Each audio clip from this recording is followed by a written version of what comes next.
جوست عبود راب. من بداية الشباب وانا تغيرت اطباعي، صرت كل يوم بوجه يمتى اتخلص من قناعي. صارت حياتي مخربطة مثل دوامة الريح، حاولت اتجاهل حالي واغلق بابي واستريح. بديت اترك صلاتي والتجأت للحرام، بديت افرغ حياتي فقط للحب والغرام. ما همني كل الناس وما همني كل من نصحني، احس كل واحد ينصح بظهري صار يطعني. بعد مرور كم شهر التقيت انا بشلة، حبيتهم وحبوني لكن مو هذه العلة. بديت شوي شوي نجرز يد الحرام، كل يوم شغلة جديدة تطلع من ورا الزحام. صرت مهتم بديني ولا اهتم بنفسي، ولا اهتم بدرسي ولا اهتم لاهلي. تعلمت درب الخمر والتدخين والبنات، حياتي صارت مهزلة عبارة عن فتات. بيوم من الايام راجع لبيتي متاخر، شفت امي جاي تصلي وتدعي لي رب وتتحسر. ربي اهدي لي ابني وابعد عنا اولاد الحرام. وقتها ما اهتميت ورحت لغرفتي انام. ثاني يوم كالعادة طلعت ادخن ومسخر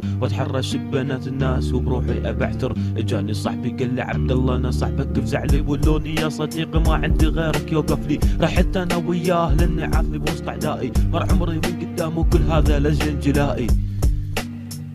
يا صاحبي لا تعوفني راح يموتوني.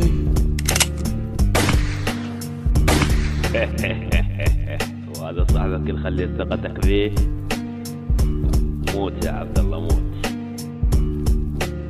فجأة صحيت ويا ريتني ما صحيت، لقيت امي بتبكي يا ابني بروحك ايش سويت. وشفت اهلي واخواني بيبكوا وينوحوا علي، هذه اخرتك عبد الله يا ريتك ترد لي. والسر كان هوايه من شفت هذا الموقف، ما اقدر اوصف شعوري ما اعرف انا شو اوصف. قمت انا من سرير اسلم على اهلي واطمن، لكن ما حد مهتم لي صدقون انا صرت احسن. صرت احكي ويا امي لكن ما ترد علي، احكي ويا اخواني لكن ما حد حاسس بيا. فجأة دخل الغرفة خالي وعمي وشالي التابوت، يبكوا هم وانا ماني عارف ايش اقول. اصرخ يا خالة تبكي صدق احسن راح اصير، لكن كالعادة ما حد يردني وش راح يصير. جلست بزاوية لوحدي واستلمت الامر الواقع، هذه نهاية الطش هذه نهاية المواجع. قال لي اخسر حياتك وانا قلت ماكو مانع، خسارة عمر السبب سخيف وانا الاهل بايع.